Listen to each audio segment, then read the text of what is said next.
Buenas noches, hermanos, buenas noches. Gracias a Dios por los hermanos que están aquí. Gracias a Dios por la vida de nuestros hermanos que están enlazados ya.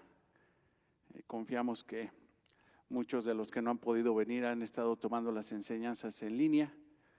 Los extrañamos, esperamos que pronto estén por acá. Y les quiero pedir que oremos antes de empezar el estudio y orar precisamente por el estudio, por peticiones específicas. Nuestra hermana Laurita Martínez se quedó en casa, dijo que no iba a poder venir porque se sentía mal, tenía como síntomas de gripa. Ella cree que es gripa, pero bueno, vamos a orar para que Dios le dé certeza, le dé paz en su corazón. Laurita Jaramillo, también ¿cómo se llama? Gracias a Dios de esta situación de COVID ya está saliendo, muy complicado, no tuvo situaciones de afectaciones en su oxigenación y todo esto, pero aún así, por lo que nos cuenta, pasó situaciones muy difíciles. Entonces vamos a darle gracias a Dios porque Laurita Jaramillo ya está, Laurita Martínez está enferma, ya las Lauritas se nos están enfermando, pero bueno, le damos gracias a Dios porque en su gracia las ha salvado y eso es lo más importante. Vamos a orar, hermanos. Amados hermanos, amado Padre, te damos gracias. Te damos gracias, Señor, por permitirnos estar aquí. Siempre va a haber un profundo agradecimiento por todo lo que haces por nosotros, Señor. Gracias porque a través del estudio de tu palabra, Señor, nos damos cuenta de tu sublime santidad, Señor. ¿Cómo es posible, Señor, que hayas salvado a personas como nosotros, Señor? Pero tú has tenido tanta gracia, tanta misericordia, Señor. Lo vemos en las Escrituras y eso nos impacta el corazón y nos llena de gozo, pero también de alegría. Y sobre todo, Señor, de gratitud por la obra que has hecho en nosotros. Y como somos tuyos y permanecemos en ti, Señor, podemos acercarnos confiados al trono de gracia para pedir, Señor, para pedir e interceder por la vida de Laurita, Señor, Laurita Martínez, esta situación de enfermedad. Señor, tú tienes el control absoluto de todas las cosas y por eso, Señor, te pedimos que pongas en el corazón de Laurita la certeza de que tú estás, Señor, en control y que todo lo que opera en su vida es para bien. Fortalécela, Señor, espiritualmente y físicamente para que salga de esta situación. Y te pedimos, Señor, que seguramente se está enlazando, está viendo esta enseñanza, se goce con nosotros en la predicación y en la enseñanza de tu palabra. También oramos y te damos gracias por la vida de Laurita Jaramillo, Señor, gracias porque ha salido de esta situación tan difícil de COVID. Señor, ha sido complicado, pero tú la has fortalecido.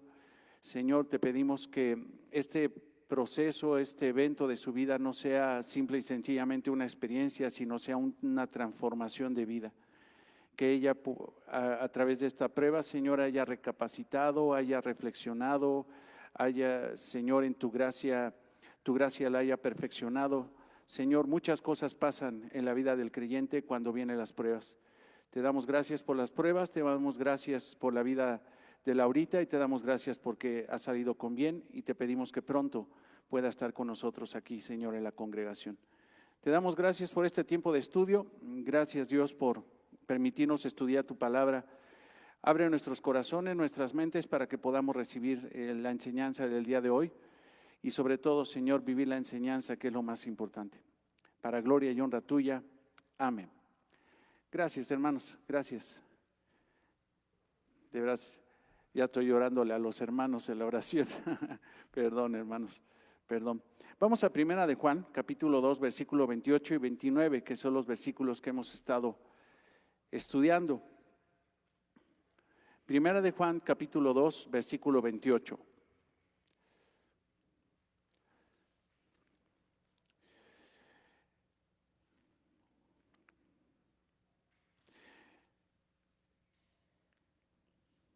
Pero les voy a pedir que ahora leamos, pasando el capítulo 3 hasta el versículo 3. ¿Por qué? Porque, como les decía, la línea o la expresión que tiene, o la línea de pensamiento que tiene el apóstol Juan aquí, podemos comprenderla desde el versículo 28 del capítulo 2 hasta el versículo 3 del capítulo 3. Recuerden una cosa, las pericopas, los cortes, porque eso quiere decir, pericopa quiere decir corte en griego, no son inspirados, alguien los puso para organización. Mas, sin embargo, yo creo, y creen muchos estudiosos de la palabra de Dios, que realmente el inicio del capítulo 3 tendría que ser en el versículo 28 del capítulo 2. Entonces, pero no nos vamos a conflictuar, pero quiero que vean por qué esta lógica. ¿Por qué? Vean, vamos a leer y ustedes se van a dar cuenta de la lógica y de la línea de pensamiento. O sea, recuerden que estamos encontrando aquí la línea de pensamiento, el versículo principal, la palabra principal para poder interpretar de una forma correcta el texto.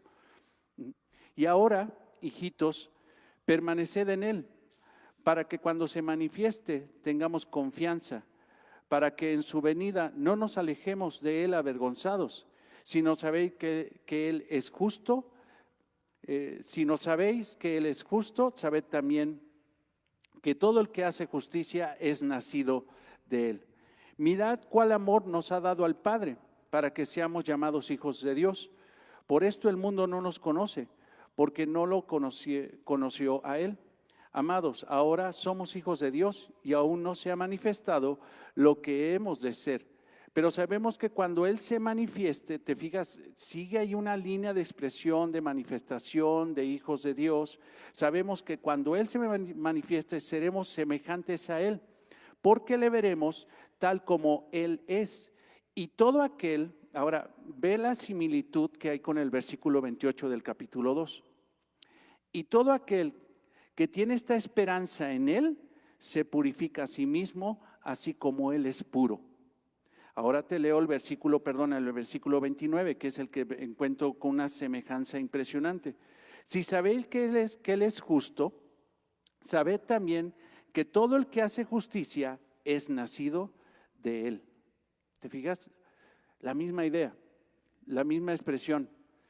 Este concepto que hemos entendido que el apóstol Juan es cíclico, o sea, es repetitivo, no es porque sea un hombre simple y sencillamente ya de 90 años, más de 90 años, probablemente más de 100 años, y que normalmente los abuelitos les encanta repetir las historias,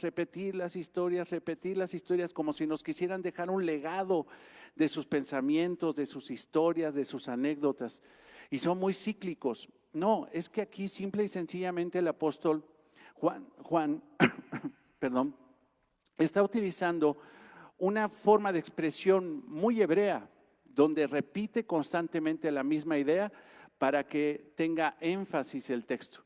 Entonces, si se fijan, el versículo 29 tiene una similitud impresionante con el versículo 3 del capítulo 3, porque está hablando de la realidad. Si alguien conoce a Dios, debe de conocer que el que es nacido de Dios es como Él, justo.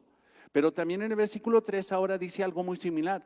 Y todo aquel que tiene esta esperanza, o sea, la vida eterna en Él, se purifica a sí mismo, así como Él es puro. De la misma forma, ¿cuál es el modelo del cristiano? ¿Cuál es la referencia del cristiano? ¿Cómo nos tenemos que purificar?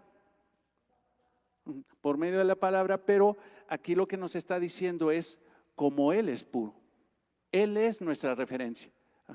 Y también en el versículo 29 dice que tenemos que hacer justicia. ¿Y cómo tenemos que hacer esa justicia? Como Él es justo. Entonces, te fijas, la idea cíclica, la idea repetitiva, pero que envuelve una gran realidad, doctrinal. No quiero que igual vamos a hacer un ejercicio como de análisis primero del texto y luego vamos a ir atacando el texto. Si tú ves el versículo 28, tenemos ahí palabras importantes. Permaneced, que hemos estado estudiando esa palabra que es muy importante. Permaneced. Luego dice ahí, cuando se manifieste, o sea, la realidad de que nuestro Señor Jesucristo regresará, volverá, la segunda venida de nuestro Señor, Él se manifestará. Luego encontramos en el versículo 29, justo. Eso es sumamente importante porque bajo la justicia del justo tenemos que hacer justicia si es que hemos nacido de nuevo. Si una persona ha nacido de nuevo, si una persona es un verdadero creyente, entonces tiene que esperar con esperanza la manifestación gloriosa de nuestro Señor Jesucristo y tiene que permanecer esperando. Permanecer esperando. Versículo 3, encontramos una palabra que es una palabra favorita del apóstol Juan, amor, ¿no? Tenemos ahí otra vez la expresión en el versículo 2 del capítulo 3, manifestando otra vez, haciendo eco a los versículos que tenemos anteriormente. Manifieste, seremos semejantes a Él. Hay una realidad doctrinal, teológica, escatológica, de que nosotros vamos a reflejar la misma santidad de nuestro Señor Jesucristo. Y todo aquel que tiene esta esperanza, esa esperanza se purifica a sí mismo. O sea, esta esperanza lo dice, por ejemplo, John MacArthur en su comentario bíblico, dice que el que realmente es cristiano tiene una esperanza en Cristo y esa esperanza es purificadora. O sea, en lo que llega la manifestación gloriosa de nuestro Señor Jesucristo, un cristiano se purifica a sí mismo, tomando la referencia de que no se purifica como Él quiere, sino que se purifica para ser como su Señor, porque el Señor es puro. Entonces, encontramos muchas realidades doctrinales, como lo hemos visto en versículos anteriores, todo esto de los anticristos, estos que iban en contra de Cristo, estos que blasfemaban en contra de Cristo, estos que se alejaron de la iglesia, que parecían que eran de la iglesia, que eran creyentes, pero realmente no eran creyentes y se fueron de la iglesia, atacando la iglesia, dejando afectada a la iglesia, pero no tenemos que preocuparnos de más porque la iglesia verdadera permanecerá, prevalecerá. Y los verdaderos creyentes manifiestan la verdadera conversión a través de que permanecen en la iglesia, se congregan, están ahí en comunión con los hermanos. Pero también encontramos la realidad de que es verdaderamente creyente, los versículos que encontramos, que estudiamos en estudios pasados, el que es verdaderamente creyente tiene la unción del santo que es el Espíritu Santo, es el maestro de la verdad en su corazón y conocerá toda la verdad. Y también el verdadero creyente identifica las herejías y dice, eso no es bíblico. Eso no es de Dios. Eso que está predicando ese pastor, eso que está predicando esa persona, eso que está diciendo esta persona, no es de Dios. ¿Por qué? Porque tengo la unción del Santo, porque tengo el Espíritu Santo en mí y Él me revela la verdad, pero también me revela lo que no es verdad. La verdad para vivirla, la falsedad para reprocharla, para alejarla de su corazón de la iglesia. Vaya, entonces vayamos al versículo 29, que es el versículo que quiero que nos centremos ahorita. Estamos en Primera de Juan, capítulo 2, versículo 29. Hemos estado estudiando y algo que hacemos en la congregación, ya de tiempo para acá, para las personas que nos están visitando por primera vez, es estudiar la palabra de Dios versículo por versículo. No alterar el texto. Hablaba con unos hermanos el lunes y les decía lo importante de extraer de la Biblia lo que dice la Biblia, abandonando los prejuicios, porque cuando uno ve la Biblia con prejuicios, en lugar de extraer lo que dice la Biblia, le mete uno sus conceptos a la Biblia. Y eso es una desgracia, hermanos, escuchar gente, pastores, maestros, que en lugar de extraer lo que dice la palabra de Dios, le meten de su cosecha, como si necesitara la Biblia un make-up, como si la Biblia necesitara edición, como si la Biblia tuviera errores, y se atreven todavía a corregir con sus conceptos personales lo que dice la Biblia. No, aquí hemos decidido, por la gracia del Señor, extraer lo que dice el texto. Y eso es lo que va a hacer que el Santo de Dios, el Hijo de Dios, la Iglesia de Dios, sea purificada, sea santificada a través del lavamiento del agua por la palabra. Bien, versículo 29. Y sabéis que el que es justo,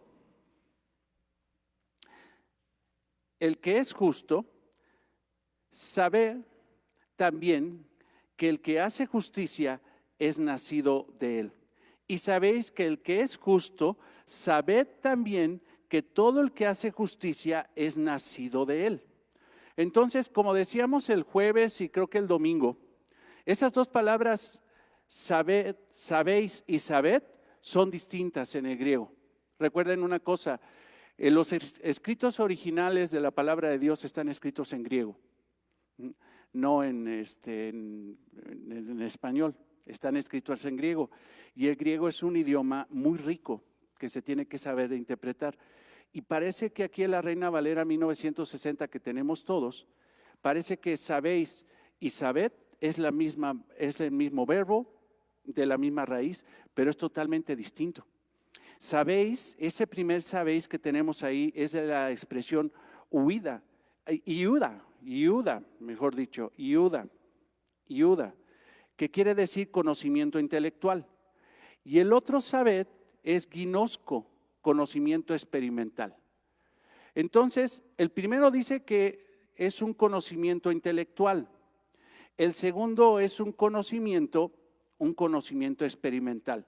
Ahora, entendiendo eso y viéndolo así, vamos a parafrasearlo como podríamos traducirlo. Quiero aclararles que la Biblia no tiene errores, pero las traducciones podrían ser mejor. Y ahí la Reina Valera 1960 se nos quedó cortita.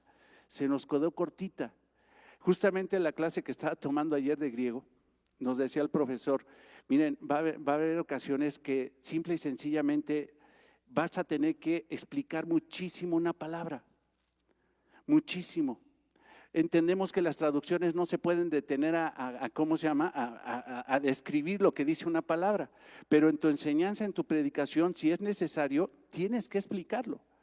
Entonces, si sabéis conocimiento intelectual, si tú tienes un conocimiento intelectual ¿de quién?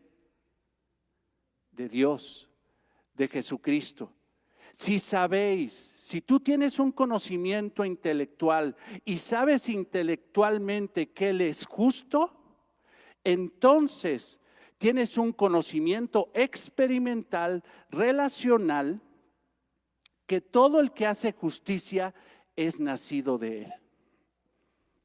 Ahora, bajo lo que yo te he dicho, si no lo repito, ¿qué es mejor? ¿El conocimiento intelectual o el conocimiento relacional? Te lo voy a poner en un ejemplo. ¿Quién conoce al presidente de la República, de esta República? ¿Quién lo conoce? Pues todos. Ahora, tú lo conoces intelectualmente. Ahora, ¿lo conoces relacionalmente? O sea, ¿es tu íntimo?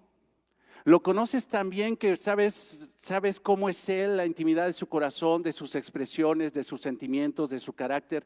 O sea, incluso hermanos, esta segunda palabra que encontramos, sabed, que es ginosco, la Biblia incluso en muchas partes lo traduce como relaciones sexuales. José conoció a María. ¿Conoció? Espérame, ¿cómo es? Es que ginosco puede implicar un conocimiento, una relación tan íntima que lo define incluso como relaciones sexuales. Ginosco entonces tenemos que traducirlo muy bien en base al contexto, porque si no lo traducimos bien al contexto vamos a salir con unas aberraciones tremendas de que relaciones sexuales con la deidad, no. Pero esa palabra ginosco habla de un conocimiento experimental, relacional, íntimo, profundo. No es simple y sencillamente yo sé, no, yo vivo. Es lo que está diciendo el apóstol Juan. Es lo que está diciendo. Si sabéis que Él es justo, sabed también que todo el que hace justicia es nacido de Él. Entonces, lo que dice Juan es sumamente importante. Ahora, regreso a la pregunta que les hacía. ¿Qué más importante? ¿El conocimiento intelectual o el conocimiento relacional?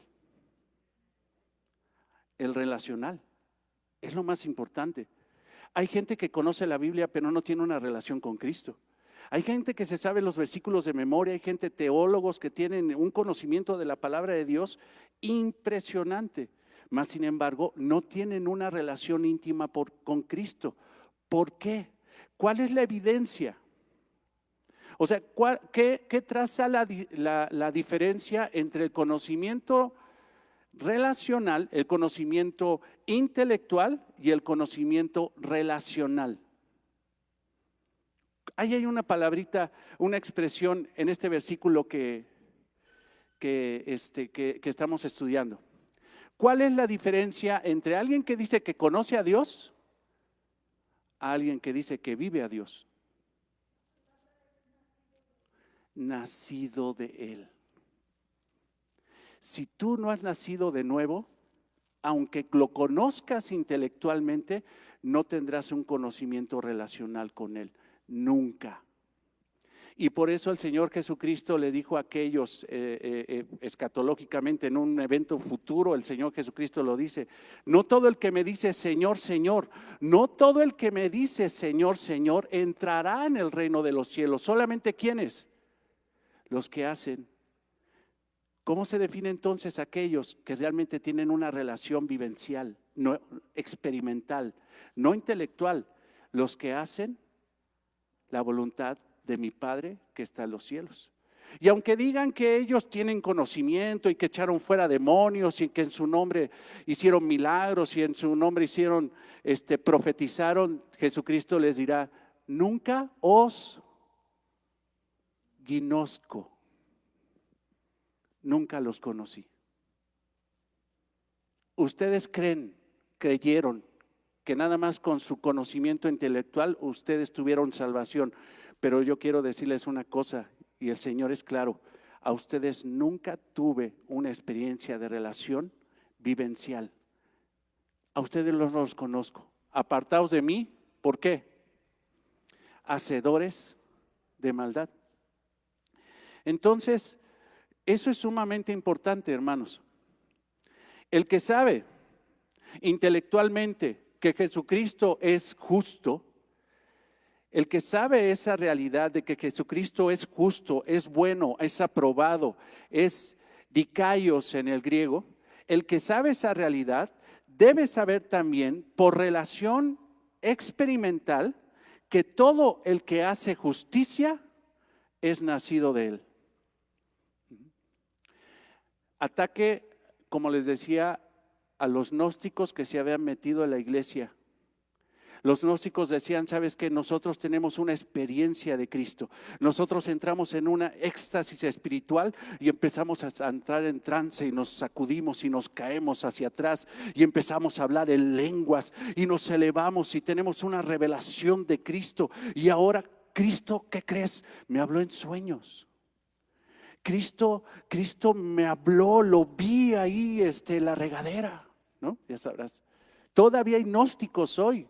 Esos mismos gnósticos que atacaron la iglesia del primer siglo todavía siguen y ponen iglesias, y son iglesias carismáticas, experimentales, experimentales, pero en el asunto simple y sencillamente no de experimentar una realidad, sino simple y sencillamente una espiritualidad falsa. Y el apóstol Juan dice: bueno, si ustedes dicen saber de Cristo, ¿dónde está su vida justa? Si ustedes dicen que conocen a Cristo, que experimentaron a Cristo, si ustedes dicen que realmente tienen una relación con Cristo, ¿dónde está su cambio de vida? ¿Dónde está su obediencia a la palabra? O sea, dime dónde está. Y esta es una confrontación fuertísima, hermanos, porque ya sabes, ¿cómo definen al apóstol Juan?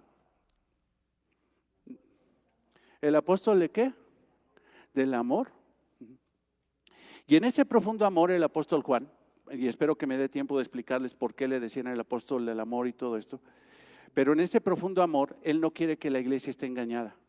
Y el apóstol Juan, a pesar de que es un hombre extremadamente viejo ya, más de 100 años de edad, el único de los apóstoles que no murió en martirio, ejecutado, el único que murió de anciano en el exilio, totalmente exiliado, perseguido por el imperio romano, ese hombre lleno de amor dice lo que siempre dijo en las epístolas: ¿Eres o no eres? Como les he dicho, Primera de Juan no es el la epístola que tiene que leer un recién inconvertido. Luego hay iglesias que le dicen, lean Primera de Juan, ¿no? Luego los nuevecitos. Oye, ese es un gran error. Lo que tiene que leer Primera de Juan son los cristianos periódicamente. Yo te invito incluso que hagas este estudio una vez al año para ver si eres o no eres, porque va a llegar un momento que estés delante del Señor Jesucristo y Él te va a decir la realidad, pero cuando el Señor Jesucristo te diga esa realidad delante de Él, ya va a ser demasiado tarde, porque cuando estés delante de Él, ya no va a ser para creer, va a ser para juicio. Entonces es sumamente importante que un cristiano se analice. Desafortunadamente hay muchas iglesias donde nunca ponen a la iglesia a reflexionar si realmente son cristianos o no. No, ¿cómo crees? Los ofendes. Oye, ¿qué está diciendo el apóstol Juan? Y ya lo dijo un montón de veces, ¿sí o no? Pero un montón de veces, ¿eres o no eres? ¿Eres un hijo de Dios o eres hijo del diablo? ¿Eres hijo de luz o eres hijo de tinieblas? ¿No? ¿Eres o no eres? Ahora, si dices que lo conoces a Él, en un conocimiento intelectual, debes de saber que el que es nacido de nuevo tiene una relación, un conocimiento experimental, relacional, íntimo, un cambio. ¿Cómo podemos concluir el versículo 29? El que es nacido de nuevo realmente cambia. Y drásticamente. O sea, una persona que ha nacido de nuevo, se nota su cambio, se le nota drásticamente ese cambio. Creo que ya vimos vayamos a primera de Pedro 1:13, creo que lo vimos la semana pasada, el domingo, pero quiero que vayamos ahí. Primera de Pedro 1:13. La pericopa dice llamamiento a una vida santa. Ahora, ¿el llamamiento a una vida santa va a ser para una persona que no ha nacido de nuevo? No. ¿Le puedes pedir a un árbol malo frutos buenos? Pero a un árbol redimido, a una persona que ha nacido de nuevo, hermanos, es la exigencia de la palabra de Dios que esa persona cambie. Ahora fíjate cuál es la exigencia. Por tanto, ceñid los lomos de vuestro entendimiento. O sea, cíñanse. Sed sobrios y esperad por completo en la gracia que os traerá cuando Jesucristo se ha manifestado. Otra vez los apóstoles hablando de la segunda venida de nuestro Señor Jesucristo. Cristo se volverá a manifestar como hijos obedientes. No os conforméis a los deseos que antes teníais estando en vuestra ignorancia. No se conformen, sino como aquel que os llamó es santo, sed también vosotros, ¿qué? Santos. Esa es la realidad. O sea, si sabes que Él es santo, entonces, si eres un hijo de Dios, es para que tú seas santo, ¿no? Es la exigencia, hermanos, no es una invitación. Recuerden una cosa, la Biblia no da consejos, la Biblia da órdenes. La Biblia es imperativa, ¿no? Y aquí no está diciendo, te estoy dando un consejo cristiano, a ver si puedes. No, si Él es santo, sed también tú santo, ¿no? Porque escrito está, y todavía remacha el apóstol Pedro. En el Antiguo Testamento, la misma expresión. Si tú eres justo, si tú eres un creyente, eres un justo de Dios, tienes que ser justo como es el justo. Así. Así como es Él, imposible. Pero tenemos la esperanza. Ve, ya me entusiasmé. No somos perfectos. No somos perfectos. Es imposible pedirle perfección a un ser humano. No somos perfectos porque todavía tenemos una naturaleza de carne. Pero tenemos un nuevo gobierno, tenemos el Espíritu Santo, tenemos una nueva naturaleza en Cristo. Somos nuevas criaturas. Pero un día, versículo 2, capítulo 3, Primera de Juan capítulo 3, versículo 2, vean esta realidad. Esta es la esperanza. O sea, lo que está diciendo Juan es lo mismo que dijeron los apóstoles, lo mismo. Lo que está diciendo es, en lo que llega el advenimiento de tu perfección, porque seremos como Él es, tú tienes que esforzarte para santificarte, para purificarte y para ser justo como Él es justo. Fíjate lo que dice en el 2, amados, ahora somos hijos de Dios, ahora. Y como hijos de Dios, ¿qué tenemos que hacer? Permanecer. ¿Qué tenemos que hacer? Ser justos. Ahora somos hijos de Dios, ¿ahora qué? Ahora hace en la iglesia del primer siglo, ahora se traduce ahora a toda la iglesia cristiana, a todos los que dicen que son hijos de Dios.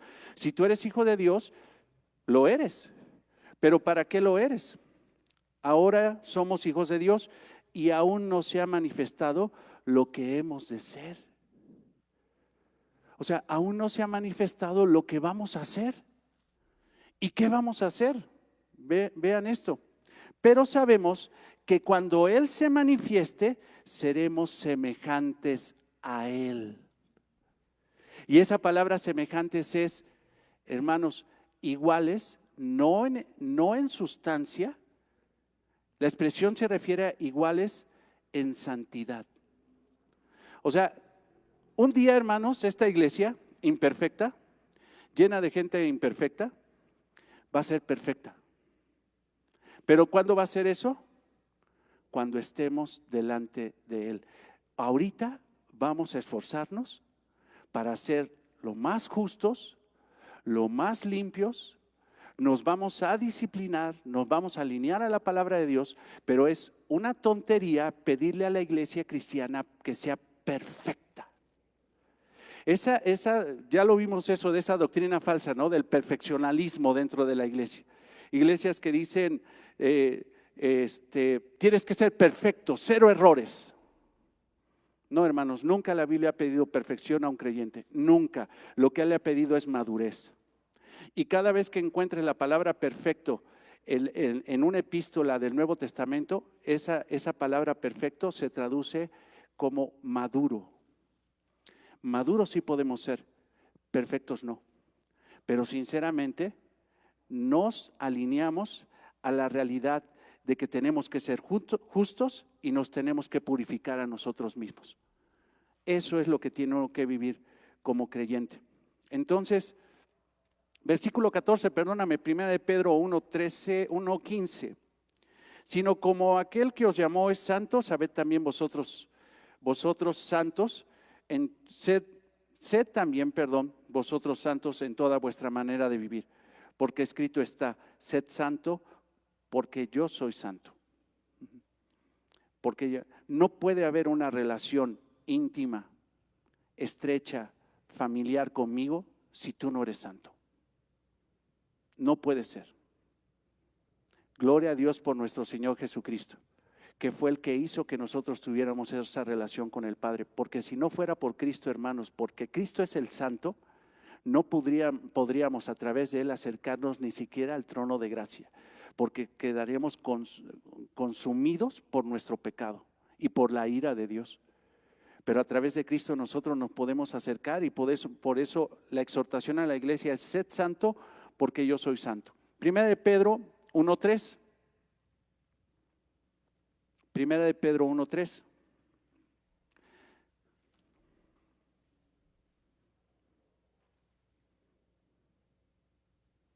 Bendito el Dios y Padre de nuestro Señor Jesucristo, que según su grande misericordia nos hizo renacer, otra vez la expresión, renacer para una esperanza viva, por la resurrección de Jesucristo de los muertos. Entonces, nosotros tenemos un nuevo nacimiento. Si esa persona tiene un nuevo nacimiento, si realmente es una persona que tiene una realidad espiritual delante de Dios, esa persona va a poder ser justa y va a poder santificarse, purificarse a sí misma. Pero si esa persona no es creyente, no le podemos pedir eso. porque no ha nacido de nuevo. Sigue siendo un muerto espiritual. Un muerto espiritual. Juan 3:7, vean. Yo creo que una de las secciones donde más el Señor Jesucristo o la Biblia habla del nuevo nacimiento, definitivamente creo que me da la razón, hermanos, es Juan 3. ¿Sí recuerdan ese pasaje? ¿O nada más recuerdan de tal manera amó Dios al mundo que dio a su Hijo? ¿Nada más recuerdan eso? ¿Qué pasó, hermanos? ¿Qué nada más se saben versículos de la Biblia salteados? ¿Que no habían leído la Biblia ya como 20 veces? ¿O nada más la leyeron por arriba, verdad? La leímos, dijo nosotros, pero gloria a Dios, hermanos, que ya estamos estudiando. Gloria a Dios. Ahora, Juan. Jesús y Nicodemo, fariseo, un hombre que odiaba a Jesucristo, un hombre que por posición, siendo de los apartados de los fariseos, odiaba profundamente a Jesús. Pero este hombre, dice la narrativa, que llegó de noche a tocarle la puerta. Versículo 2, vino a Jesús de noche y le dijo: Rabí, sabemos que has venido de Dios como maestro. O sea, sabemos que tú eres un maestro divino. ¿Por qué? Porque nadie puede hacer estos milagros que tú haces. ¿Para qué hizo Jesucristo milagros? Para llamar la atención a la gente y decirles: yo soy Dios. Para eso. Claro que tuvo misericordia del pueblo, claro que sanó a gente, claro que dio a alimentar a multitudes, claro que liberó a endemoniados, claro que hizo todo eso por su gran compasión. Pero principalmente Jesús hizo milagros para llamar la atención y decir: escuche mi palabra, porque yo soy el Mesías. Y eso pasó con Nicodemo. Fue a tocarle la puerta. No a decirle: hazme un milagrito, sino a hablar con él. ¿Por qué? Porque vio los milagros de Jesús y supo que venía efectivamente del cielo, porque nadie podía hacer las señales que él hacía. Señales mesiánicas. Ahora, fíjate, versículo 3, respondió Jesús y le dijo, ¿qué le podría decir? Nicodemo, ¿cómo estás? Tú eres de ahí del Sanedrín, ¿verdad? ¿A qué vienes? ¿A condenarme como siempre me están condenando? Vamos a platicar. Fíjate lo que le habla a Jesucristo y parece que Jesús saca de línea el tema. Le contesta, le dice una cosa que no tiene para nada caso, para nada. Parece que Jesucristo le está diciendo algo que no tiene nada que ver, pero sin embargo Jesucristo, que es Dios, sabía cuál era la necesidad de ese hombre y la necesidad de Nicodemo, como la necesidad de todo ser humano es nacer de nuevo. En esta vida, hermanos, no venimos a estudiar, a casarnos, a hacer algo grande para que me recuerden. A esta vida, hermanos, si no venimos a ser nacidos de nuevos, no sirvió de nada vivir. Y fíjate lo que dice, respondiendo Jesús y le dijo: de cierto te digo, que el que no naciere de nuevo no puede ver el reino de Dios. Si no naces de nuevo, no entrarás al reino. De cierto te digo. La expresión es amén, amén. Una gran realidad, o sea, de cierto te digo, que si no nacieres de nuevo, no puedes ver el reino de Dios. Nicodemo le dijo: ¿cómo puede un hombre nacer siendo viejo? ¿Puede acaso entrar por segunda vez en el vientre de su madre y nacer? Fíjate, se dice, ese era experto en teología, era los que tenían que responderte acerca del nuevo nacimiento, porque se sabía en el Antiguo Testamento de memoria al dedillo, y no sabía lo que era el nuevo nacimiento. Creía que era volverse a meter en el vientre de su mamá. Fíjate el salvaje la mata, si cuando salió casi la mata, cuando se mete pues la remata. No sabía cuál era el nuevo nacimiento, y Jesucristo se maravilla diciendo, bueno, antes no le dijo: qué tonto eres, ¿no? Respondió Jesús, de cierto te digo, que el que no naciere de agua y de espíritu y del espíritu, no puede entrar en el reino de Dios. Lo que es nacido de la carne, carne es. Si tú no naces en Cristo, eres carne. Simple y sencillamente carne. Pero si eres nacido de nuevo por la obra del Señor Jesucristo, lo que es nacido del Espíritu, Espíritu es. Entonces, parafraseando lo que dijo el apóstol Juan, que es lo mismo. Ahora, quiero decirte algo importante. No sé si te diste cuenta. Estamos leyendo el Evangelio de Juan. El Evangelio que escribió Juan, y estamos leyendo la epístola de Juan, la primera, el mismo autor. ¿Tú crees que Juan no entendía el nuevo nacimiento? ¿Conocía el nuevo nacimiento? ¿Conozco el nuevo nacimiento? ¿Tú crees que Juan no conocía teóricamente y experimentalmente la realidad de Cristo? O sea, yo te pregunto, ¿no crees que Juan era uno de los mejores teólogos de su tiempo? Claro, pero él no solamente tenía conocimiento, sino que tenía una relación con Cristo, porque nació de nuevo. Fíjate qué autoridad tiene la epístola. No solamente inspirada por el Espíritu Santo, sino escrita por un hombre que conoció a Cristo, que vivió a Cristo y que fue salvado por Cristo. Realmente tenía una relación maravillosa el apóstol Juan. Ahora, regrésate al versículo 29, primera de Juan capítulo 2.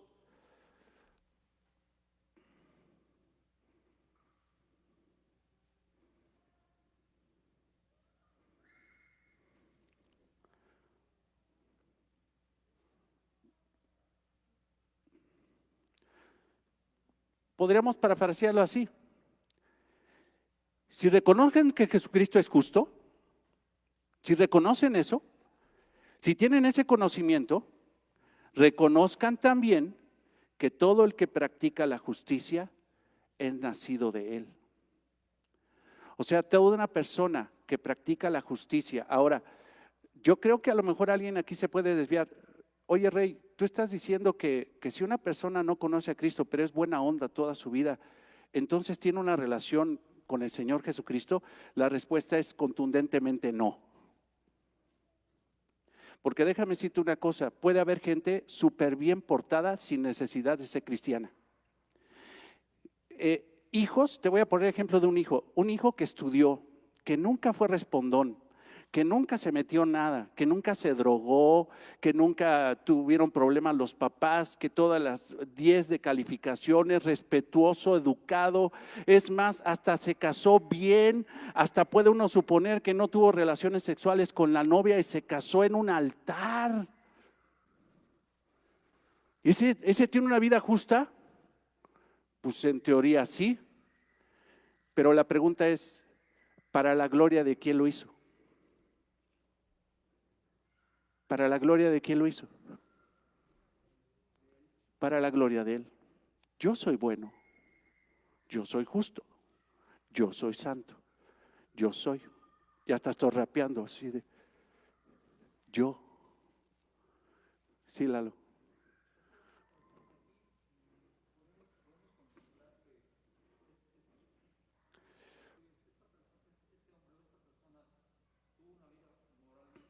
Moralmente correcta.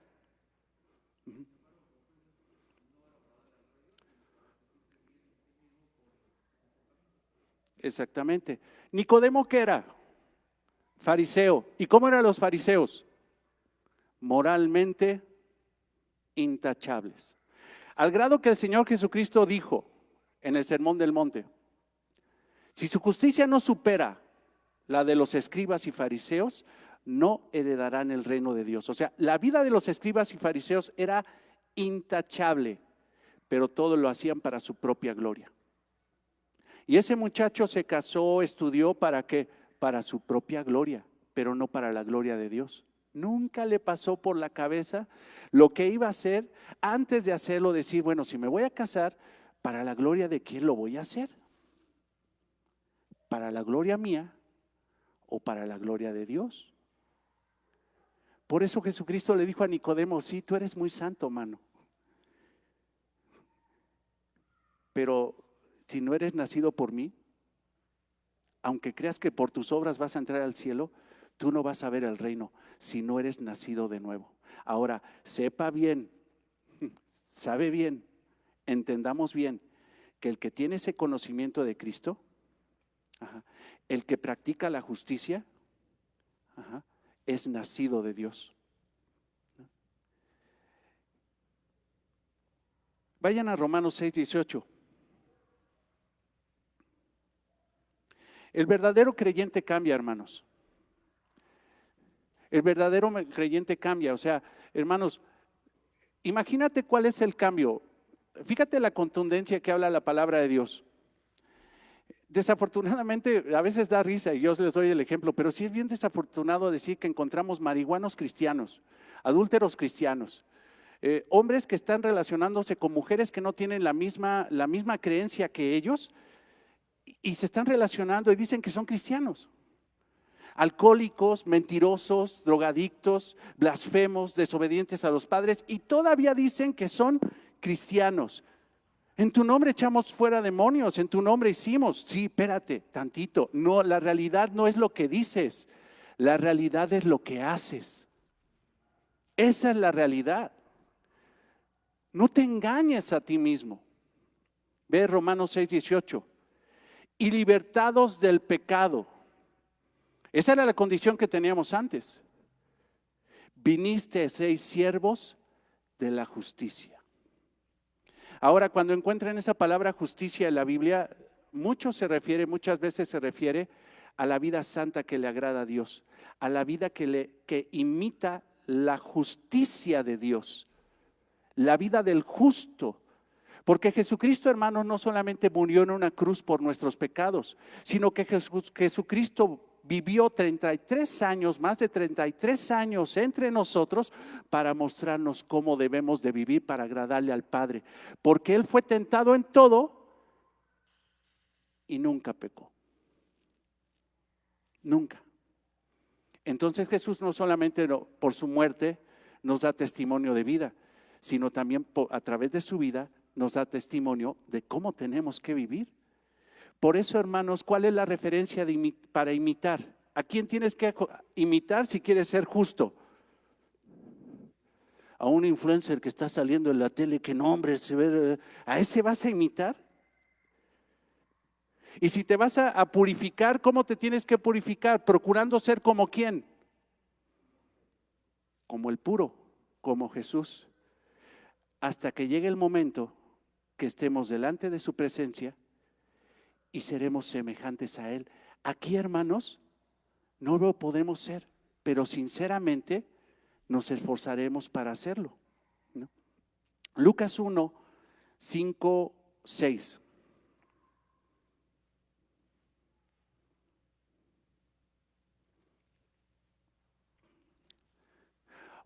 Oye, Rey, una pregunta.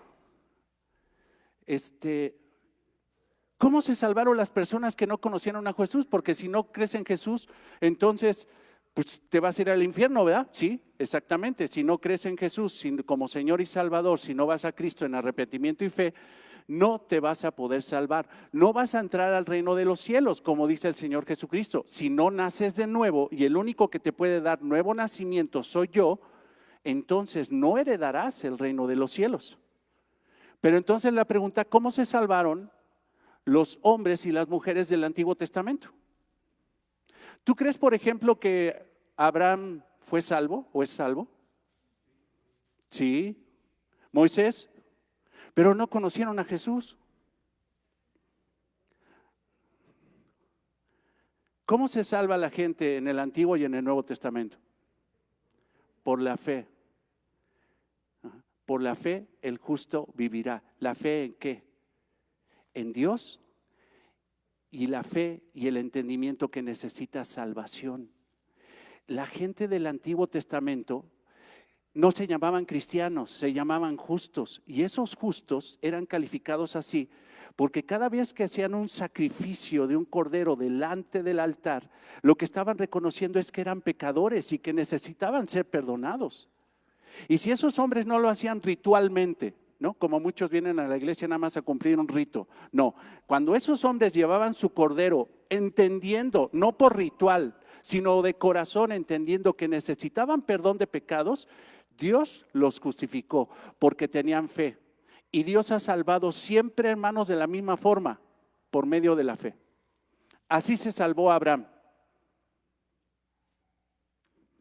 Entonces, escucha esto. Hubo en los días de Herodes, rey de Judea, un sacerdote llamado Zacarías. Jesús, hermanos, hasta lo que entiendo, todavía no nacía. Pero Zacarías ya estaba y era sacerdote de la clase de Abías, su mujer era de las hijas de Aarón. O sea, fíjate todo, era un sacerdote de origen levita y se llamaba Elizabeth. Ambos eran ¿qué? Justos. Espérate, si Jesús todavía no era su modelo. Sí, pero su modelo era Dios. Y ellos entendían perfectamente bien lo que había dicho el Señor en el Antiguo Testamento: sed justos como yo soy justo. Ahora nosotros, la iglesia cristiana, tenemos un justo como modelo, nuestro Señor Jesucristo, y nosotros imitamos a Cristo. Y si nosotros imitamos a Cristo, estamos imitando al Padre, la santidad del Padre. Ambos eran justos, los dos. Fíjate qué bendición, qué matrimonio. Delante de Dios, y andaban irreprensibles en todos los mandamientos y ordenanzas del Señor. Irreprensibles. Nada, porque no tengo aquí la Biblia en griego, pero casi podría jurar que es la misma palabra de 1 Timoteo 3, cuando dice que un pastor debe de ser irreprensible, que no le pueden señalar jurídicamente una falta. Como dice el pastor Carballosa, ¿verdad? Da ese ejemplo maravilloso de que un pastor debe de ser como, o una persona irreprensible debe ser como la olla de su abuelita o de su tía, dice, que está en el fuego ardiendo con agua, pero no tiene asa, no hay ni de dónde agarrarla, y todavía la abuelita les hacía la broma de decir: ve a agarrarme la olla y tráemela para acá. Pues ¿cómo agarras esa chiva ardiendo? Oye, abuela, no tiene asa de dónde agarrarla. ¿Por qué? Porque es irreprensible. No hay forma de agarrarlo, señalarle una falta. Y cuando le dicen que tiene una falta, que se la comprueben. ¿Y estos eran justos del Antiguo Testamento? El que conoce a Dios, el que tiene una relación personal, íntima, estrecha con Dios, hermanos, puede ser una persona irreprensible en todos los mandamientos y ordenanzas del Señor. Mandamientos y enseñanzas. Mandamientos: Éxodo, Levítico, Deuteronomio, ordenanzas. Híjole, la vara se está poniendo muy alta. Señor, ten misericordia de nosotros. Qué bueno que tú, Señor, ya pagaste por nosotros, porque ¿quién podría tener esa estatura? ¿Quién podría? Ya me llené de gratitud y de pánico. Levítico 18, 4, 5.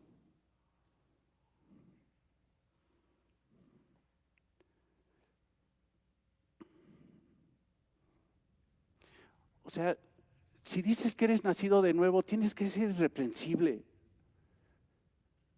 Perfecto, no, sincero. Y cuando hay sinceridad lo logras, ¿sí o no? Cuando hay sinceridad lo logras. Cuando te encanta tu trabajo, llegas a la meta, ¿sí o no? Porque hay sinceridad, le metes corazón, le metes amor. La única forma, hermanos, de guardar los mandamientos es por amor. No porque tengo que hacerlo, no porque debo de hacerlo, es porque deseo hacerlo. Ese era el corazón de los apóstoles. Recuerden al apóstol Pablo luchando con su carne, queriendo hacer lo bueno, termino haciendo lo malo. ¿Quién me librará de este cuerpo de muerte? ¿Quién? Yo ya no quiero deshonrar. Aún el mismo apóstol Pablo reconocía que no era perfecto y que pecaba. Pero su deseo era agradar a Dios. Mis ordenanzas pondréis por obra y mis estatutos guardaréis, andando en ellos, yo Jehová vuestro Dios. Por tanto, guardaréis mis estatutos y mis ordenanzas, los cuales, haciendo el hombre, vivirá en ellos, yo Jehová. ¿Y sabes cuál es la bronca? Que cuando el Señor dio los 10 mandamientos, todavía el pueblo tonto dijo: todos los mandamientos guardaremos. O sea, el Señor estableció el pacto, ¿verdad? Lo estábamos estudiando, establece el pacto, y en lugar de que el pueblo, en el momento de leer los 10 mandamientos, dice: no, ¿quién podrá guardar esa ley perfecta? ¿Quién podrá? Todavía dicen: yo no miento, yo nunca voy a robar, yo nunca. No. Y se les olvidaba que lo primero que tenían que evaluar era con su corazón si realmente tenían el ánimo espiritual y el amor para guardarlos. Levítico 18:30. Guardad pues mis ordenanzas. Levítico 18:30, creo que ya está muy cerquita de ahí. Guardad pues mis ordenanzas, no haciendo las costumbres abominables que practicaron antes de vosotros, y no os contaminéis en ellas, yo Jehová vuestro Dios. Cuando tú lees Deuteronomio, Levítico, tú dices: ¿qué es todo esto de apartarse de comida, de menstruación, de inmundicia, de todo esto? O sea, ¿por qué tantas cosas? ¿Por qué tanta exigencia? Para entender eso, hermanos, tendríamos que saber cómo vivían los pueblos en aquel tiempo, otros pueblos, y Dios quería un pueblo santo que no hiciera lo mismo que los otros. Cuando construye, dice: ¿por qué tantas cosas? ¿Qué comían los otros pueblos? Pues si supieras lo que comían, lo que hacían. Por eso Dios le dijo al pueblo: ustedes tienen que guardar estatutos y mandamientos para apartarse de todo eso, porque ustedes son mi pueblo santo. ¿No? Si en el Antiguo Testamento, hermanos, tenemos exhortaciones de los justos para que vivan en santidad, la iglesia también cristiana tiene esas exigencias, hermanos. Porque a lo mejor alguien dice: ¿sabes qué? Pues es que nosotros ya no estamos bajo la ley, ya estamos bajo la gracia, ya tenemos libertad en Cristo. Mangos. Si en el Nuevo Testamento se reproduce una ordenanza del Antiguo Testamento, es vigente para la iglesia el día de hoy. Ya no sacrificamos corderos, ya no tocamos shofar ni danzamos ahí todos, porque eso ya fue para un pueblo judío del Antiguo Testamento. Somos una iglesia cristiana, no judía. No somos una sinagoga. Pero vean en Romanos 12:1-2.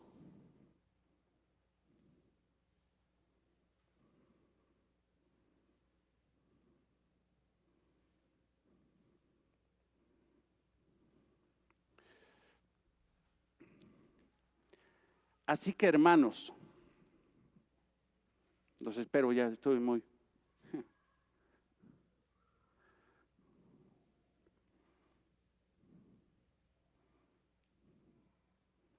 Así que, hermanos, cristianos, os ruego, fíjate, os ruego, el sentimiento de un apóstol rogando, os ruego por las misericordias de Dios que presentéis vuestros cuerpos en sacrificio vivo. Ahora el sacrificio no es un cordero, ahora el sacrificio es tu propia vida. Tú eres el holocausto. Tú eres el sacrificio que se tiene que poner delante del altar de Jesucristo, el altar de Dios. Tú eres santo. ¿Agarraban cualquier cordero? Yo te pregunto. ¿Agarraban cualquier animal con defecto? No. Tenía que presentarse limpio.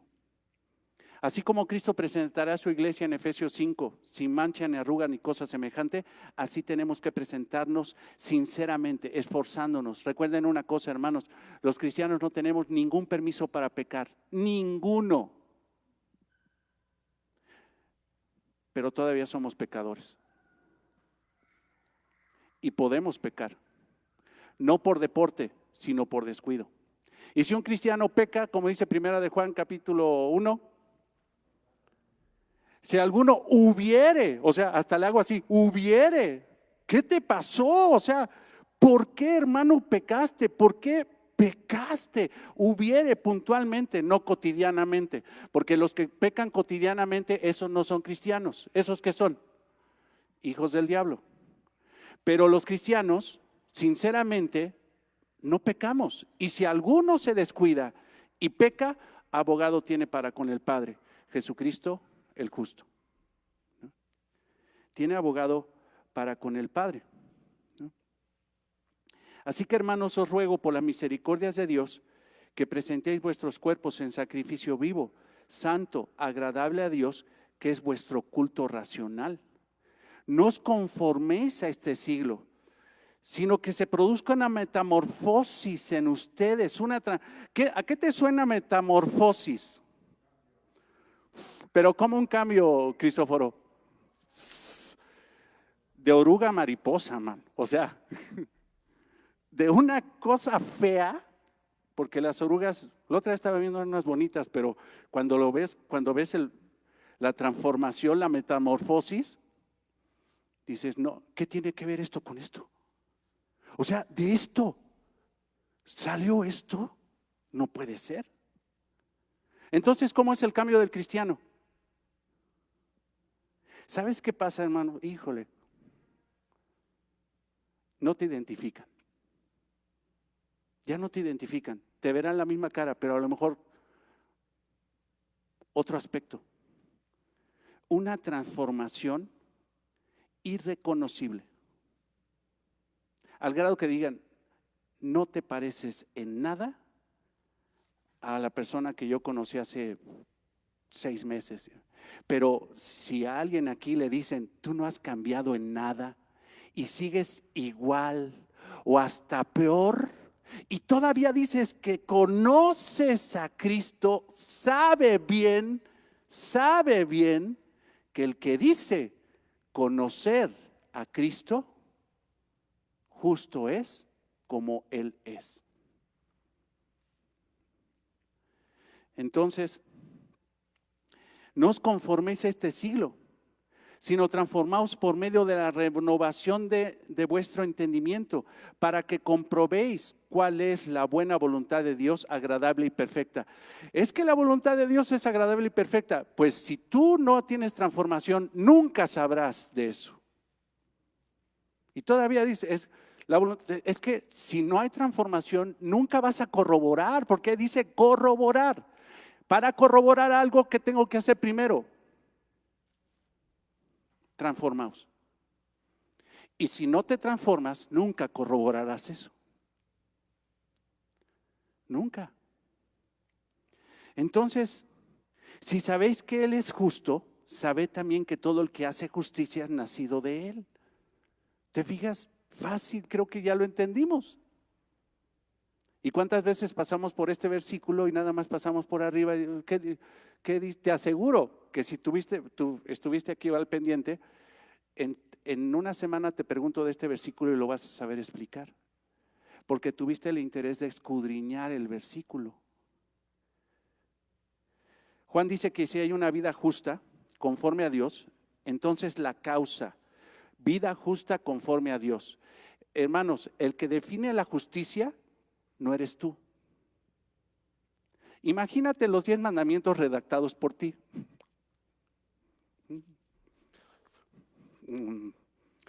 No, aquí le bajo tantito, pero aquí le bajo porque no. Ay, y luego todavía adelante en Deuteronomio 28 dice que si no los cumplo me van a caer maldiciones. No. Entonces le voy a bajar un poquito el nivel de exigencia a mi nivel. ¿Quién puso los 10 mandamientos? ¿Cómo es Dios? santo. ¿Y cómo es su ley? Santa. ¿Cómo vamos a llegar a cumplir esa ley? ¿Echándole ganitas? Nadie puede. La única forma es a través de Cristo. Él lo cumplió y nos dice, yo viví en santidad mientras que tú te la pasaste pecando, violando toda la ley. Y todavía vengo a ofrecerte mi vida para que creas y seas librado de la consecuencia de todas las violaciones de la ley que tú te echaste. Porque el que tenía que haber muerto en la cruz, ¿quién era? Nosotros. Tú le dijiste bien, Olivia, yo. Y sin embargo, por fe, el Señor te dice, yo ya pagué por ti.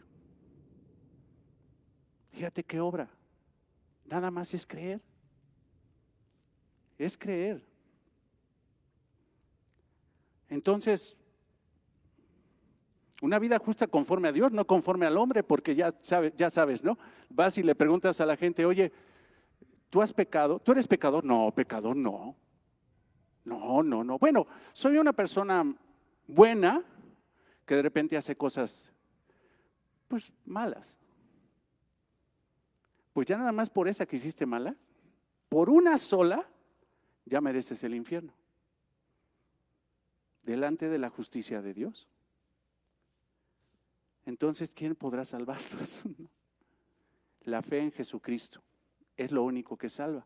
El justo por la fe vivirá. El justo por la fe vivirá.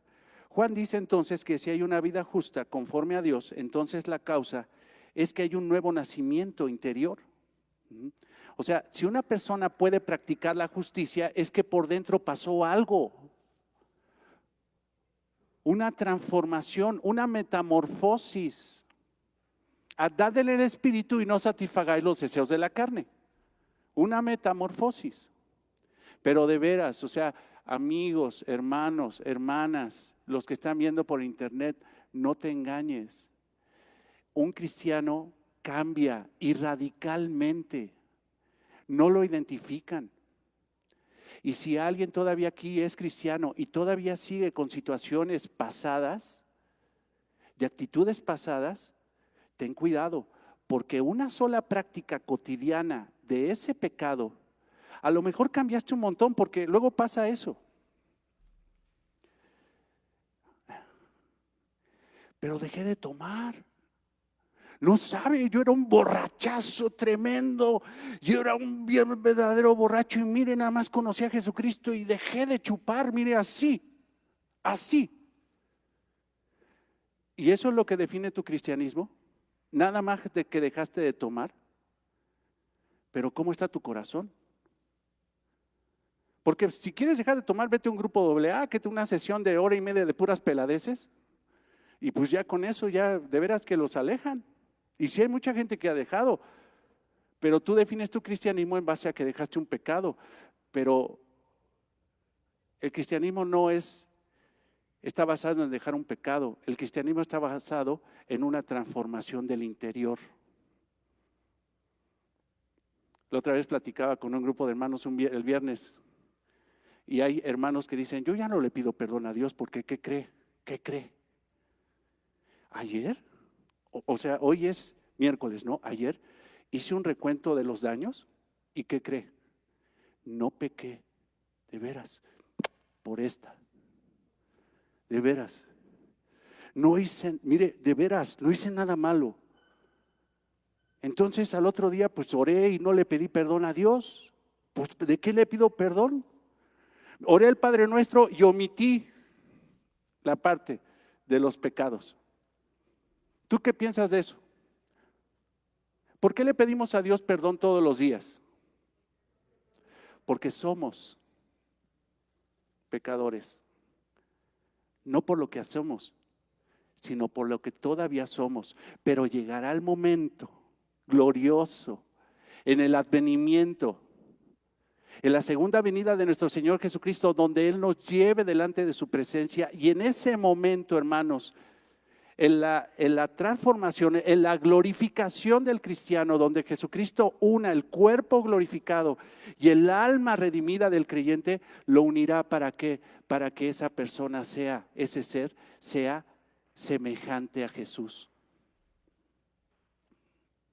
Veremos a Lalo en la glorificación, ¿verdad, Lalo?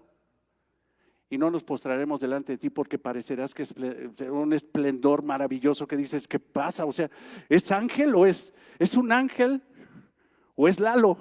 No, es Lalo, pero glorificado, reflejando la gloria y la santidad de nuestro Señor Jesucristo. Y ahí, hermanos, perfecto Lalo. Ahorita, sincero, ¿sí o no, hermano? No pidan perfección, pidan sinceridad.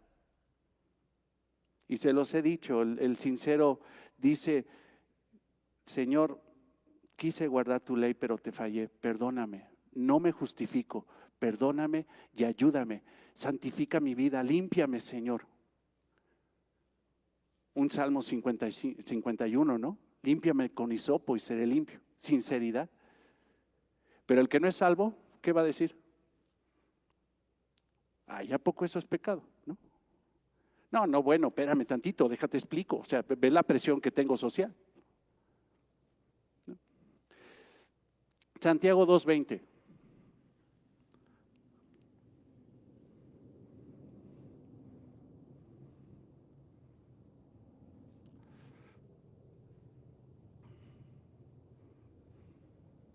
Santiago 2:20. Mas quieres saber, hombre vano, que la fe sin obras es muerta. O sea, dices que tienes fe, pero ¿dónde están tus obras? O sea, dices que tienes fe, ¿y dónde están tus obras de justicia? ¿Dónde está tu cambio? Dices que tienes fe, ¿dónde está tu cambio? Pero si no está tu cambio y no puedes respaldar lo que crees, tu fe, con las obras, entonces tu fe, ¿sabes qué es? No es una fe viva, es una fe muerta. ¿Qué quiere decir? Sigues muerto, no has nacido de nuevo, porque el que nace de nuevo hace obras justas. Y tú todavía, fíjate lo que está diciendo el apóstol Santiago, el medio hermano de nuestro Señor Jesucristo. Está diciendo, yo creo que un grupo de cuates ahí dentro de la iglesia de Jerusalén, porque esta epístola fue enviada a los cristianos judíos perseguidos. Tú dices que eres cristiano y tienes fe, pero ¿dónde están tus obras? ¿Dónde está tu cambio? Versículo 26, porque como el cuerpo sin espíritu está muerto, o sea, yo te pregunto, el cuerpo sin espíritu, recuerden una cosa, lo que enseña la Biblia es que no somos tripartitos, cuerpo, alma y espíritu. Eso no enseña la Biblia. Lo que enseña la Biblia es que somos bipartitos, espíritu, alma, como le quieras decir, y cuerpo. Por eso Santiago dice esto. No se mete la bronca de decir cuerpo, alma y espíritu. No, espérate tantito. O sea, eso no enseña la palabra de Dios. Lo que está diciendo es, te pregunto, si a un cuerpo se le va el alma o el espíritu, ¿qué pasa? Muere. Eso es lógico. Ahora, porque como un cuerpo sin espíritu está muerto, así también la fe. Si dices que tienes fe sin obras, está muerto. Es un cadáver. Si no hay cambio, es un cadáver. Es un cadáver. Segunda de Pedro 3:11.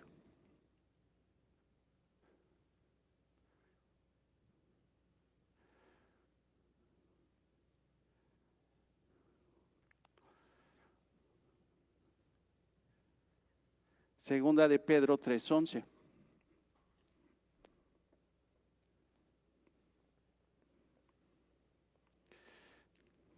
Puesto que todas estas cosas han de ser desechadas, ¿cómo no debéis vosotros andar en santa y piadosa manera de vivir?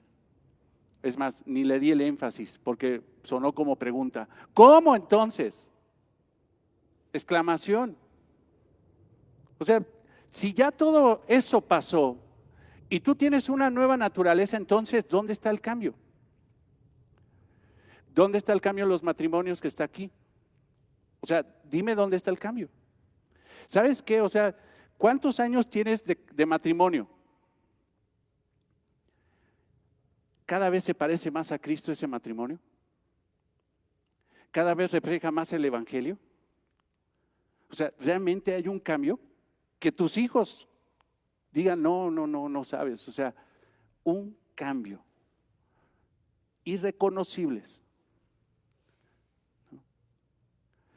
Porque si estaremos hablando de que Dios salva y no puede cambiar a una persona, entonces estaremos hablando de que la obra de Cristo es incompleta o falta de poder. No, hermanos. ¿Quién escribió esta epístola? Esta que estamos estudiando. Juan, ¿no? ¿Y tú crees que Juan tuvo la autoridad como para decir esto que estamos diciendo? Si sabéis. Ahora, ponte en los zapatos de Juan. Ponte en una expresión que está entendiendo él muy bien. Y que debe de tener autoridad. No está muerto espiritualmente, tiene una fe verdadera. O sea, ¿tú crees que Juan realmente era creyente? Claro, el apóstol de Jesucristo. Un evangelio, 3 cartas y el último libro de la Biblia, Apocalipsis, escrito por este hombre que Jesucristo salvó. Ahora, ¿tú crees que este hombre conocía a Jesús? ¿Tú crees que llegó a un conocimiento tan profundo que transformó su persona?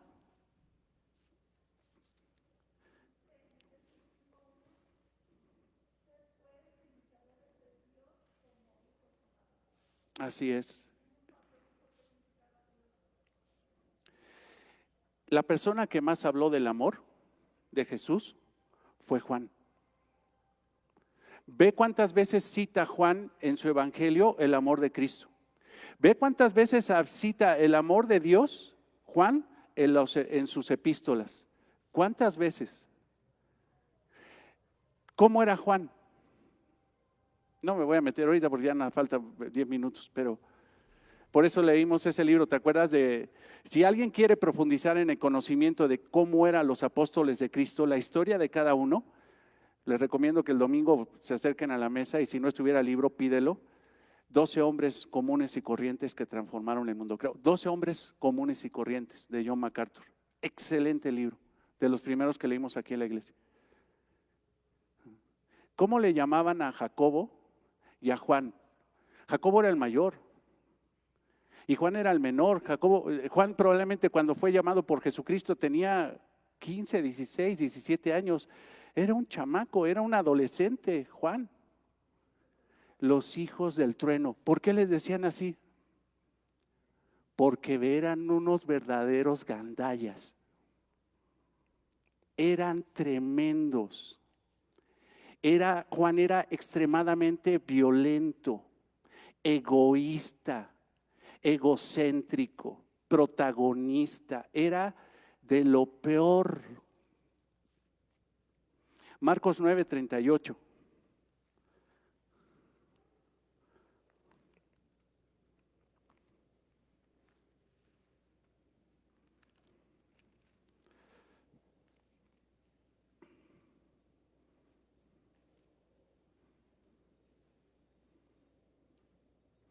Fíjate, ¿cuántas veces habla Juan en los evangelios? O sea, citas textuales de las palabras de Juan.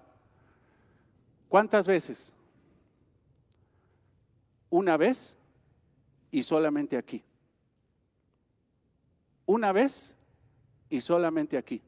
Y fíjate para qué abre la boca Juan. El Señor ya lo llamó. El Señor lo está santificando. 3 años y medio con el Señor fueron suficientes para que Juan fuera transformado en otra persona.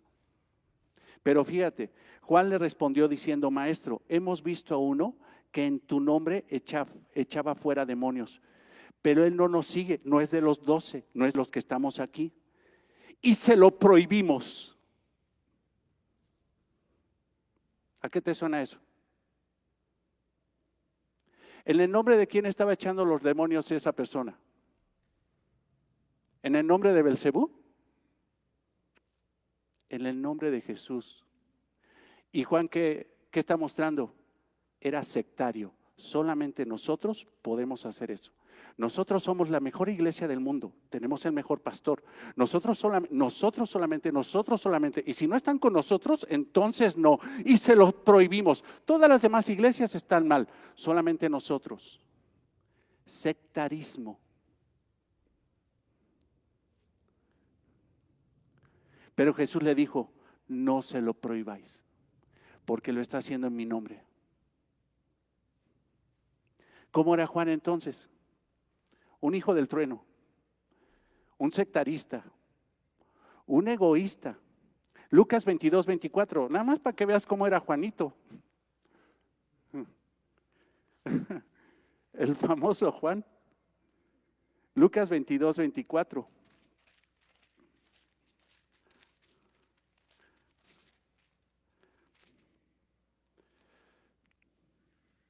Hubo también entre ellos una disputa sobre quién de ellos sería el mayor entre todos los apóstoles. Y no creas que llegó Juan a decir, no muchachos, ¿cómo creen? Aquí no venimos a competir, sino a humillarnos. El que quiera ser mayor en el reino de los cielos tiene que ser el que más sirva, el diácono de todos, el dulos de todos, el esclavo de todos. Ese tiene que ser el mayor. Pero se ponen a pelear entre ellos de quién es el más papas fritas en el reino de Dios. Hubo también entre ellos una disputa sobre quién de ellos sería el mayor, pero él les dijo, los reyes de las naciones se enseñorean de ellas, y los que sobre ellas tienen autoridad son llamados bienhechores. Mas no es así con vosotros, Juan, ustedes, todos ustedes 12, no vas a ser así entre ustedes, sino sea el mayor entre vosotros, el más joven, y el que dirige como el que sirve. Entonces, ¿cómo era Juan? Hasta la hermana dice, pues sí. Una más. Mateo 20:20.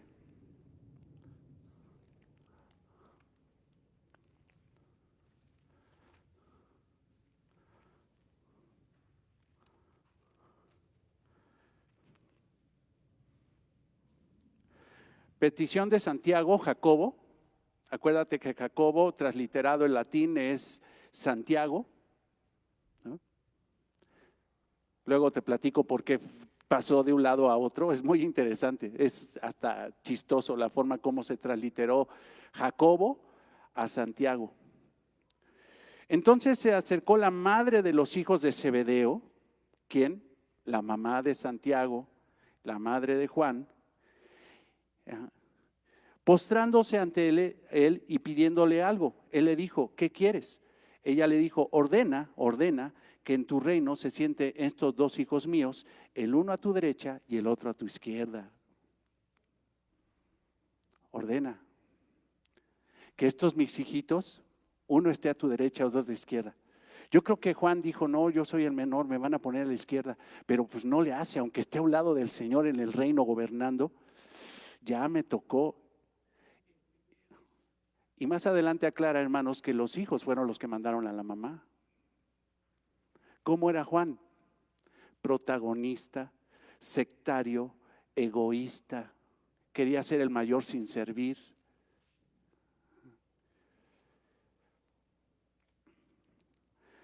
Pero después, ¿cómo era Juan? ¿Cómo lo has sentido en esta epístola? 100 años. ¿Te das cuenta que Dios transforma a través del tiempo? Tampoco le podemos pedir un cambio radical a una persona que acaba de conocer al Señor. Hermanos, estamos hablando de que Juan ya tiene más de 100 años. Y sus expresiones en la epístola, hermanos, es extremadamente amorosa. Vean, incluso vayan a la segunda epístola, para que vean cómo hijo del trueno. ¿Cómo lo hubieran puesto aquí porque ya sabes que los mexicanos ponen apodos en base a defectos físicos o psicológicos, ¿no? O sea, bien gandallas. Y ellos tenían su apodo. Y les decían hijos del trueno, porque eran eso, explosivos, violentos, iracundos, egoístas. Pero vean lo que dice en la segunda epístola, en la salutación nada más, en el capítulo 1, versículo 1, tiene un solo capítulo. El anciano a la señora elegida y a sus hijos, a quienes yo amo en verdad. Y no solo yo, sino también todos los que han conocido la verdad, ginosco, la verdad, una relación íntima, estrecha, una relación con Cristo que lo transformó al grado, hermanos, que dice, yo los amo.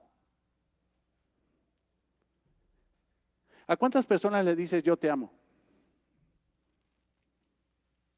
Pues como cristiano tendrías que decírselo a todo el mundo, hasta a tus enemigos. Eso es un cambio, ¿sí o no? Eso es un cambio. O nada más oras por los que te bendicen, o oran por los que, o te relacionas bien con los que se relacionan bien contigo. Te lo voy a decir como dice el Señor Jesucristo en el Sermón del Monte. ¿Qué haces de más entonces? Te pareces a todos los humanos inconversos, que simple y sencillamente se llevan bien con los que se merecen su favor.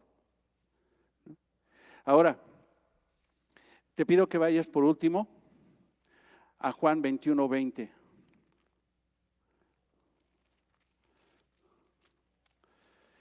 Y fíjate cómo Juan va abandonando su egoísmo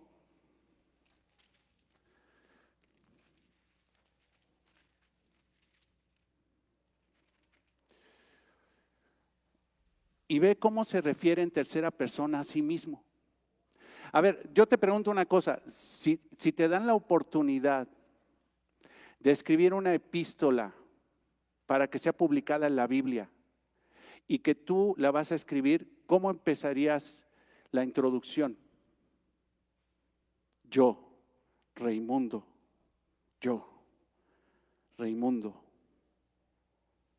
elegido por Dios para escribir una epístola del Santo Padre.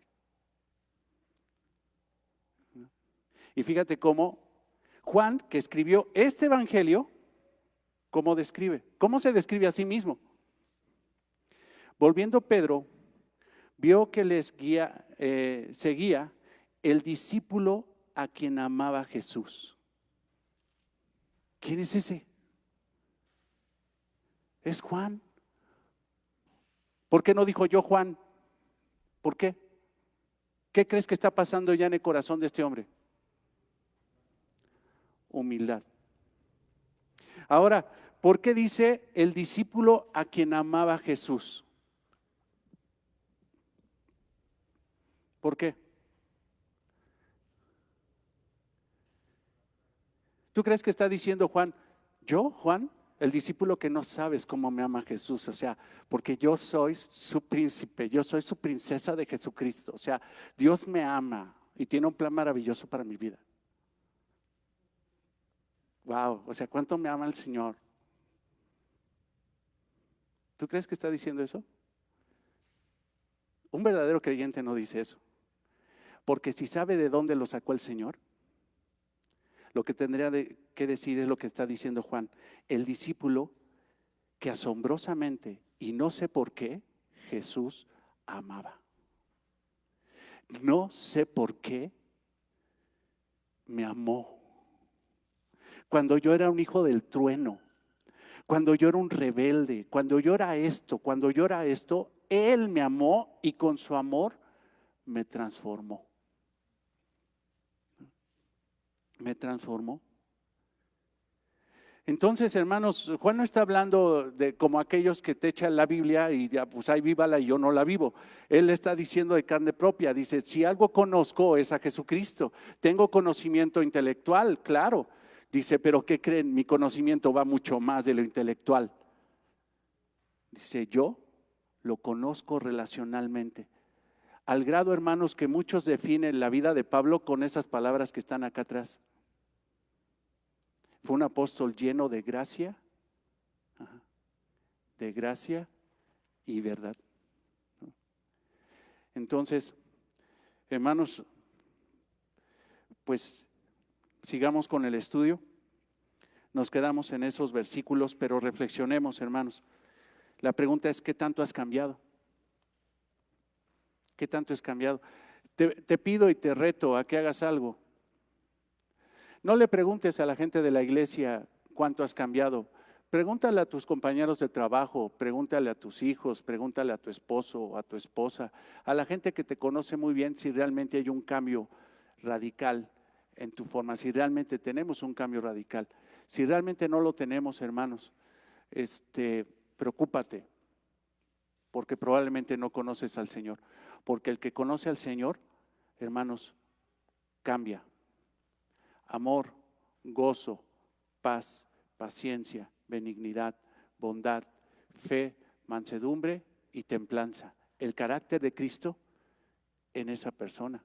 Cuando antes era pleitos, celos, iras, contiendas, disensiones, herejías, envidias, borracheras y cosas semejantes a esas, acerca de las cuales os amolesto, que los que practican esas cosas no heredarán el reino de Dios.